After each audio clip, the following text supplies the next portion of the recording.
A Bíblia é um dos livros mais influentes da história humana. Ela explora as grandes questões ligadas à nossa existência. Ela inspirou muitas pessoas a fazerem grandes coisas. E confundiu muitas outras. E você provavelmente tem uma por aí, largada em algum lugar. Então, o que realmente é a Bíblia? Bom, a Bíblia é uma pequena coletânea de livros que surgiram da história do povo do antigo Israel. De certo modo, os israelitas eram como qualquer outra civilização antiga, porém entre eles havia uma longa linhagem de indivíduos chamados profetas, que viam a história de Israel como tudo menos comum.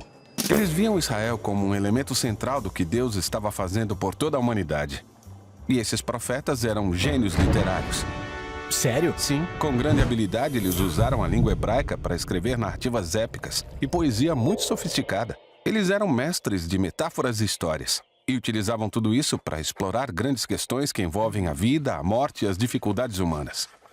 Então, muitos autores diferentes escreveram esse livro. Sim, esses textos foram produzidos durante um período de mais de 1000 anos, começando com as origens de Israel no Egito e seguindo até a fundação do seu reino com o primeiro templo. Mas eles acabaram sendo conquistados pelos babilônios que os levaram para o exílio.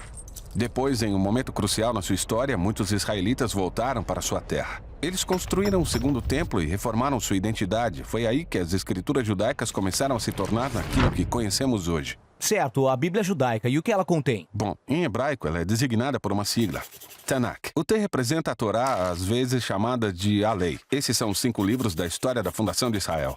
O N representa Nevhem, a palavra hebraica para profetas. Esses são os livros históricos que contam a história de Israel do ponto de vista dos profetas. Depois temos os livros poéticos dos próprios profetas. O K é a abreviação de Ketuvim, a palavra hebraica para escritos. Essa é uma coleção diversificada de livros poéticos, livros de sabedoria e outras narrativas. E os judeus acreditam que Deus fala com seu povo por meio de todas essas obras literárias. Existem outros textos judaicos produzidos durante o período do Segundo Templo também. Sim, um grupo de textos muito variados. Esses textos também eram muito valorizados nas comunidades judaicas. E houve debate nos tempos antigos sobre se alguns desses textos deveriam ser considerados parte das escrituras ou não. Ou seja, são muitos textos diferentes produzidos por um longo período de tempo. Por que eles foram reunidos desse jeito? Bom, em conjunto, esses textos contam uma história incrível sobre como Deus está trabalhando por meio desse povo para trazer ordem e beleza ao caos do nosso mundo. E tudo isso aumenta a esperança da chegada de um novo líder que viria e renovaria toda a criação. Mas o Tanakh termina e esse líder não vem. Então é uma obra de arte, mas não tem um final? Exatamente.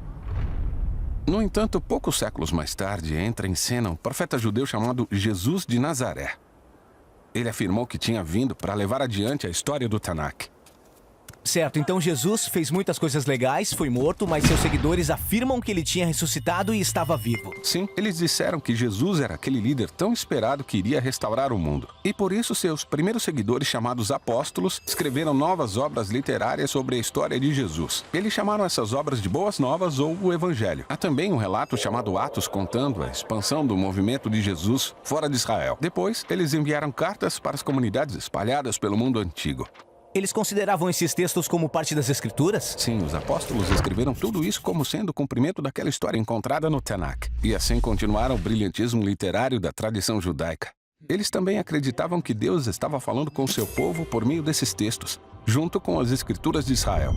Então esses são o Antigo e o Novo Testamento. Mas o que os primeiros cristãos pensavam sobre a literatura do Segundo Templo? Grupos diferentes tinham opiniões diferentes sobre alguns desses livros. Eles liam e valorizavam esses textos porque foram passados adiante junto com as escrituras judaicas. Tá, temos o Tanakh, as escrituras judaicas, temos essas obras do período do Segundo Templo e depois os textos dos apóstolos sobre Jesus. Isso é muita literatura.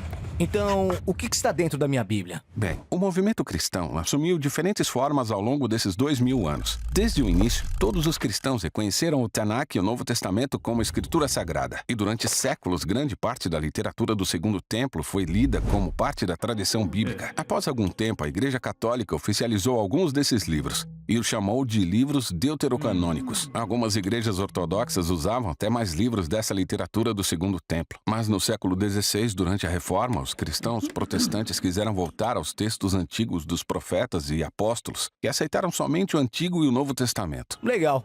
Acho que entendi. Mas como uma coleção de livros produzida ao longo de milhares de anos por todos esses autores pode contar uma única história? Essa é a questão que vamos tratar no nosso próximo vídeo.